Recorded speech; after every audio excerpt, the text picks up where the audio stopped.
नमस्कार, मैं अंजना और आप देख रहे हैं न्यूज सर्कल। आइए बढ़ते हैं आज की बड़ी खबर की ओर। अभ्युदय 2025 कला संस्कृति युवा संवाद का भव्य आयोजन। संघ के वरिष्ठ प्रचारक व पूर्व सांसद देवदास आप्टे ने किया उद्घाटन। युवाओं को प्रेरित करने के लिए 2 दिवसीय अभ्युदय 2025 का आयोजन शुक्रवार और शनिवार को त्रिवेणी कला संगम ऑडिटोरियम मंडी हाउस नई दिल्ली में किया गया। इसका आयोजन मातृदर्शन शिक्षा समिति उदयपुर राजस्थान ने किया। अभ्युदय 2025 का उद्घाटन राष्ट्रीय स्वयंसेवक संघ के वरिष्ठ प्रचारक और पूर्व राज्यसभा सांसद देवदास आप्टे ने किया। इस मौके पर भाजपा नेता मिथिलेश, संस्कार भारती के संयोजक अशोक तिवारी, विकास जोशी, राजेंद्र गंगानी, ओडिसी नृत्यांगना कविता द्विवेदी और बनारस के संगीत घराने के पंडित विजय शंकर मिश्रा मौजूद रहे। अभ्युदय 2025 का पहला दिन अनेक विद्वानों, कलाकारों और समाजसेवियों की गरिमामय उपस्थिति में संपन्न हुआ। प्रथम सत्र युवाओं को समर्पित रहा, जिसका विषय आज की युवा पीढ़ी को भारतीय शास्त्रीय कला और संस्कृति से कैसे जोड़ा जाए की थीम पर रखा गया था। इस संवाद कार्यक्रम में पंडित विजय शंकर मिश्रा, अशोक तिवारी, मोहिनीयाट्टम नृत्यांगना जयप्रभा मेनन और ओडिसी नृत्यांगना कविता द्विवेदी ने संवाद किया। वहीं दूसरे सत्र ने उदय उड़ान नृत्य प्रतियोगिता का आयोजन किया गया। इसका उद्देश्य युवाओं को अपनी क्षमताओं को पहचानने और निखारने का अवसर है। प्रतियोगिता के निर्णायक मंडल के रूप में कविता द्विवेदी, कलाश्री विनय तिवारी और शिवानी वर्मा मौजूद रहीं, जबकि तीसरे सत्र में प्रतिष्ठित कलाकारों की प्रस्तुतियों को प्रस्तुत किया। अंतिम सत्र में डॉक्टर दीप्ति ओमचेरी भला ने अपने 2 शिष्यों ऋतिक अनिश और गायत्री नंबिसन के साथ मोहिनीयाट्टम की आध्यात्मिक प्रस्तुति दी। वहीं गुरु पंडित राजेंद्र गंगानी के विषयों ने सरवंदना सहित कथक की भव्य प्रस्तुति किया। पद्मश्री अनवर खान लंगा और उनकी मंडली ने राजस्थान की लोक गायकी की अविस्मरणीय प्रस्तुति दी। मंच पर मजूर खान, ढोलक जैसा खान, खड़ताल, रोशन खान, हारमोनियम, रफीक खान, कमायचा और लतीफ खान गायन ने अपनी कला से समा बांध दिया। अभ्युदय 2025 का यह प्रथम दिवस भारतीय कला संस्कृति और युवाओं के भविष्य को समर्पित एक सार्थक प्रयास साबित हुआ। यह आयोजन न केवल नृत्य और संगीत की महत्ता को रेखांकित करता है, बल्कि आने वाली पीढ़ियों को अपने जड़ों से जोड़ने का संदेश भी देता है। जबकि दूसरे दिन 3 कार्यक्रम आयोजित किए गए। इनमें सबसे पहले तबला वादक फतेह सिंह गंगानी ने अपने शिष्यों के साथ प्रस्तुति दी। वहीं दूसरी प्रस्तुति ओडिसी नृत्यांगना पद्मश्री रंजन गौहर की, जबकि तीसरी प्रस्तुति पद्मश्री गीता चंदरन ने भरतनाट्यम के तौर पर दी। इस अवसर बड़ी संख्या में श्रोतागण ऑडिटोरियम में मौजूद रहे, जिन्होंने ताली बजाकर उनका उत्साहवर्धन किया। कार्यक्रम म्यूजिक और इसका अवार्ड को हो रहा है, कॉन्क्लेव हो रही है, अभी फेस्टिवल कर रहे हैं, तो क्या कहेंगे इसके, क्या संदेश देना चाहेंगे आप उनको? संगीत के माध्यम से बहुत कुछ पाया जा सकता है। भगवान भक्ति के अलावा और कई आयाम ऐसे है कि जो संगीत से जुड़े हैं। तो संगीत क्षेत्र में काम करने वाली कोई भी संस्था, उनका मैं हार्दिक अभिनंदन करता हूँ, स्वागत करता हूँ। और इनके लिए क्या आगे के लिए कोई सुझाव कुछ कहना चाहेंगे? नहीं, इस मामले में क्या सुझाव दे सकते? धन्यवाद। कार्यक्रम हुआ अभी अभ्युदय, बड़ा ही अच्छा कार्यक्रम था। और देखिए, जो जिस तरह से कला संस्कृति को बढ़ावा देने के लिए, उसको बचाए रखने के लिए, जो आज की युवा पीढ़ी के बीच उसको प्रचार और प्रसार करने के लिए जो ज़रूरी है, उसके लिए ये अभ्युदय प्रोग्राम जो हुआ 2 दिन, बहुत ही अच्छा प्रोग्राम हुआ। रियली हम सब इसको बहुत अप्रिशिएट करते हैं कि जो हमारी विरासत है, जो हमारी कला है, जो हमारी संस्कृति है, वो पीढ़ी दर पीढ़ी को ट्रांसफ़र हो, समर्पित हो, उसको बढ़ावा मिले। और ख़ास करके जो हमारी पारंपरिक संस्कृति है, जो पारंपरिक कला है, उसका विकास होना बहुत ज़रूरी है। तो इस कार्यक्रम हुआ वो बहुत ही सराहनीय है। जो कार्यक्रम का आयोजन किया जा रहा है यहाँ पर, आप कॉन्क्लेव में संचालन भी कर रहे थे, तो क्या निष्कर्ष निकला, क्या है कार्यक्रम, आप थोड़ा सा? एक तो बहुत ही अच्छा प्रयास है ये, बहुत अच्छे अच्छे कलाकार इसमें परफॉर्म करने वाले हैं। शाम को करेंगे, कल करेंगे। और हमारा जो टॉपिक था कि युवा वर्ग को कैसे अपनी कला और संस्कृति से जोड़ा जाए, जो पश्चिम की ओर आकर्षित होते जा रहे हैं। तो हमारे देश का भविष्य, हमारी कलाओं का भविष्य युवाओं के हाथ में ही है। और वो भौतिकतावाद के कारण वो दूसरी ओर उन्मुख हो रहे हैं। बहुत सारे कलाकार युवा हैं जो बहुत अच्छा काम कर रहे हैं, लेकिन उनको सही मौके नहीं मिल पा रहे हैं, सही अवसर नहीं मिल पा रहे हैं।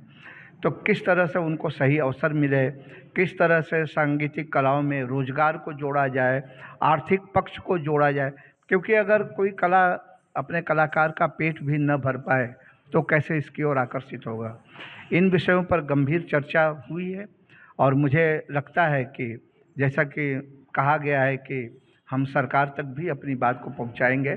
सरकार बहुत अच्छा काम कर रही है, लेकिन कई चीज़ें होती है कि सही लोगों तक पहुंच नहीं पाती है, तो उसको पहुंचाने का भी प्रयास किया जाएगा। इस पर चर्चा हुई है और मुझे लगता है कि इसका फल जो है बहुत अच्छा होगा। सर, युवा पीढ़ी को आप आगे कलाकार में आगे लाने के लिए आप क्या प्रयास कर रहे हैं और क्या करेंगे, क्या समझते हैं? हम उनको प्रशिक्षित कर रहे हैं। उनको हमारी एक संस्था है सम, society for action through music, उसमें देश के ऐसे संघर्षरत कलाकार पहले ही हम कैटेगरी कर देते हैं जो किसी बहुत बड़े उस्ताद के बेटे बेटी नहीं हैं, किसी बहुत बड़े महाराज या पंडित के बेटे बेटी नहीं हैं, जिनका म्यूजिकल बैकग्राउंड नहीं है। ऐसे लोगों को चुन चुन के हम दिल्ली में बुलाते हैं। हम उनको बहुत अधिक मानदेय नहीं दे पाते हैं, लेकिन उनके आने जाने की व्यवस्था करते हैं और उन्हें अच्छे श्रोता गुणी कलाकारों के समक्ष प्रदर्शन करने का मौका देते हैं। ये तो हम कर रहे हैं। गुड़गांव में मेरी एक एकेडमी भी है, वहाँ बहुत नॉमिनल चार्जेज पे सिर्फ 1500 रुपये महीने में बच्चों को अच्छे गुरुओं से शिक्षा दिलवाई जाती है और उनके कार्यक्रम आयोजित किए जाते हैं। अपने लेवल पर मैं यह काम कर रहा हूँ पिछले लगभग 20 वर्ष से। Thank you sir.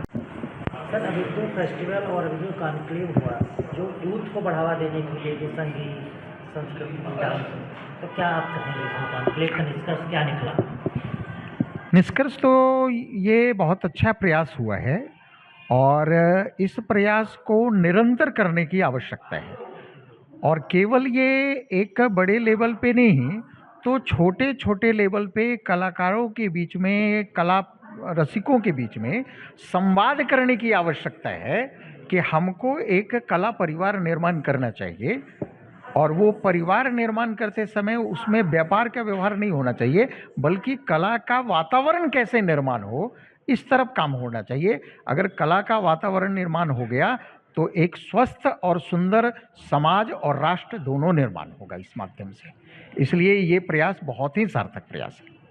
Thank you. Foundation ये कार्यक्रम हुआ, उसमें यूथ को बढ़ाने के लिए गीत, संगीत, डांस, संस्कृत, किस तरह से आप देखते हैं, कैसे निष्कर्ष पर आप लोग आज इस कॉन्क्लेव के पहुँचे? जी, सर्वप्रथम मैं धन्यवाद देना चाहूँगी गंगानी फाउंडेशन और मातृदर्शन उदयपुर, जो उन्होंने ये एक सुंदर आयोजन किया अभ्युदय के, क्योंकि ये एक उदय जैसे नाम है और अब हमें ज़रूरत है जहाँ इन खास करके ये जो आज का जो कॉन्क्लेव हुआ, जहाँ पर युवा पीढ़ियों को लेकर जो एक मंतव्य लिया, और मुझे लगता है कि ज़रूरी है आज के समय में युवाओं को किस तरह से हम जोड़ें अपनी कला संस्कृति के साथ। तो ये बहुत अच्छी पहल रही है। और आज जो इस संगोष्ठी में, चर्चा में जो बात निकल कर आई कि हाँ, ये दोनों तरफ से होना चाहिए आदान प्रदान, क्योंकि युवा आज के टाइम में बहुत जागरूक है और वो अपना अधिकार जानता है कि हाँ, अगर मैंने ये कला सीखी है तो मुझे इसको कैसे आगे तक लेके जाना है। और आज के समय में जब हम बात करते हैं कि क्योंकि समय बहुत बदल गया है, पहले कला ऑफ कोर्स हमेशा रही और आज भी है, लेकिन हाँ, उसके साथ साथ जो मुश्किलें फेस कर रही है युवा पीढ़ी, उसको भी यहाँ उजागर करने की कोशिश करी गई है कि किस तरह से वो सोचता है, ये कलाकार सोचता है कि हम युवा होते हुए हम अपने इर्द गिर्द अपनी इस कला को लेके कैसे हम आगे अपने आप को बचाए रखें। तो कहीं ना कहीं आर्थिक पक्ष की बात हुई और कहाँ किस तरह से जॉब की बात हुई, तो बहुत अहम मुद्दे सामने निकल कर आए और बहुत ज़रूरतमंद निकल कर, और कहीं कहीं कड़वा सत्य भी निकल कर आया कि क्योंकि क्या होता है कि एक दायरा जो एक बना हुआ है समाज के साथ और कलाकारों के साथ, उनके बीच में जो एक गैप बना है, तो वो अभी तोड़ने की आवश्यकता है। और मुझे लगता है कि आने वाले समय में ये युवा पीढ़ी ही जो है हमारी भविष्य है, और इस तरह का अगर ये वार्तालाप रहे, इस तरह की चर्चा हो, तो युवा में भी एक विश्वास जगेगा कि हाँ, अभी भी हमारे लिए कुछ सोचा जा रहा है और हमें करना है। तो ये जो आदान और प्रदान विचारों का रहा और उसके बाद क्या होना चाहिए, तो ये एक बहुत अच्छी पहल रही है। और मुझे आशा है कि आपके अभ्युदय के माध्यम से ये युवाओं को तक ये मैसेज जाए कि ऐसा नहीं है कि बहुत ही विशाल वहाँ पर कह सकते हैं कि खाई है, लेकिन हाँ, उसको हम भरें अगर अपने मेहनत से, अपने संस्कारों से, अपने जो एक डिसिप्लिन है कला को सीखने की, करने की और पहुंचाने की, तो अगर वो सही तरीके से हो, तो मुझे लगता है कि आप लोगों के लिए, इन युवा पीढ़ियों के लिए आज से मैं कहूँगी कि शुरुआत हो चुकी है, और बस उसको आप आगे विश्वास के साथ करना है। मेरा तो ये मानना है। और भागीदारी दोनों तरफ से होनी चाहिए, चाहे वो गुरु रहे हों या परफॉर्मर रहे हों, और जो युवा आ रहे हैं पीढ़ी, तो उनको भी हम ये बताएं कि देखिए इसमें इतने आपको बेनिफिट्स भी हैं। तो मुझे लगता है कि भविष्य उज्जवल है युवाओं का, और बस ये कि थोड़ा धैर्य रखना है। ये तो मेरा मूल मंत्र रहा है कि आपको धैर्य तो रखना ही होगा, क्योंकि इतना आसान नहीं होता है, ये फास्ट फूड की तरह तो नहीं है। तो थोड़ा धैर्य रखें, थोड़ा आप अपना समझदारी रखें, और मुझे आशा है कि हाँ, 100 के 100 कमल तो हम नहीं खिला पाएंगे, लेकिन अगर एक भी अच्छा फूल, अगर उसकी खुशबू ही लोगों तक पहुंच जाए, तो हमारा ये जो आपका प्रयास है, तो ये सार्थक हो पाएगा, मेरा ये मानना है। सारे कला संस्कृति को बढ़ावा देने के लिए जो यूथ के लिए कार्यक्रम हो रहा है, क्या आप कहते हैं? मुझे लगता है ये बहुत ही आज के संदर्भ में बहुत ज़रूरी है, क्योंकि संगीत और नृत्य जो हैं, ये ऐसी विधाएं हैं जो बहुत सपोर्ट मांगती हैं, जैसे मैं पहले भी कह चुकी हूँ। और जितने ज़्यादा मंच इन लोगों को मिलेगा, ये बहुत ही प्रतिभावान कलाकार हैं और बहुत अच्छी इन्होंने शिक्षा भी पाई है। अब इनको अपॉर्चुनिटी मिलना चाहिए ताकि ये अपने टैलेंट को ऑडियंस के सामने रखें और आगे बढ़ें। तो मुझे लगता है ऐसा जो एक प्रयोग है और ऐसा एक कॉन्फ्रेंस और परफॉर्मेंस जो करते हैं, मुझे लगता है ये और भी होने चाहिए और सब सिटीज़ में होने चाहिए। डांस जैसे कला में बढ़ाने के लिए क्या निष्कर्ष निकला? हाँ, हमने काफ़ी ये जो अभ्युदय का ये बड़ा अच्छा इनिशिएटिव था, ये ऐसे संभाषण होना चाहिए और संवाद होना चाहिए। तो ये युवा पीढ़ी का ये एक बहुत समस्या है आजकल, यानी उनको ये हमारा कला लेके कैसे आगे जाए, ये एक समस्या भी है, ये एक बहुत बड़ा प्रश्न भी है। यानी जो हमने ये जो निर्णय मीन्स डिसीजन ने एक काफ़ी लोगों ने, हम सब ने एक ये रखा है, यानी हम भी, मैं ये मानना चाहती हूँ युवाओं को अब लिफ्ट करने के लिए, उनको ये जुड़ने के लिए, उनको पहला उनमें इंटरेस्ट जगाना बहुत ज़रूरी है। ये एक तो स्पीक में के जैसे जो ऑर्गेनाइजेशन है, तो उनको थोड़ा सा और नीचे से शुरू करना चाहिए। स्कूल लेवल में जब छोटे बच्चे होते हैं तभी उनको छोटा उसमें इंटरेस्ट जगाना बहुत ज़रूरी है। और बच्चों में, यूथ में ये है कि उन्होंने क्लासिकल म्यूज़िक और डांस में एक डिस्टेंस में मानता है, उनको लगता है कि बॉलीवुड बहुत ईजी है, क्लासिकल बहुत टफ है। तो वो मिथ है ना, हमें तोड़ना चाहिए। यानी एंड उनको ये भी समझाना चाहिए कि ये क्लासिकल आपके लिए क्यों इम्पोर्टेंट है। क्लासिकल तो हमारा ये सिर्फ मनोरंजन का नहीं है, हमारा ये एक डिसिप्लिन की है, हमारे शरीर की, मन की, सबकी डिसिप्लिन। और ये हर व्यक्ति अगर ये अपनाए तो हमारा सोसाइटी अच्छा हो जाता है। ये आजकल की ये जो हिंसा ये सब होता है, जो दुर्व्यवस्थाएं होता है, वो सब दूर हो जाएगा। ये अपनी सेल्फ डिसिप्लिन आ जाए, मेंटल और फिजिकल डिसिप्लिन आ जाए, ये contribute towards the society and society internal contribute towards the nation building. तो हमारे राष्ट्र के लिए और अगले आने वाली जनरेशन के लिए ये बहुत ट्रांजिशन पीरियड है, ये बहुत अच्छी समय है और बहुत चेंजिंग पीरियड है। तो इसमें हमें अगर यूथ को अपनाए, जोड़े और उनको ये समझाए कि क्यों करना चाहिए। और अभी उनमें एक यानी एक रीथिंकिंग है। अभी बच्चे वापस आ रहे हैं, यानी उनको लग रहा है, लेकिन उनको भी वो ऊपर भी ये समस्या है कि ये हम अपनाए और आगे प्रोफेशन बनाए, हमें क्या मिलेगा। तो मेरी ये है कि पहली श्रेणी में आप ये सोचना नहीं चाहिए मुझे क्या मिलेगा, मुझे ये मीन्स मनी वाइज ऐसे नहीं सोचना चाहिए।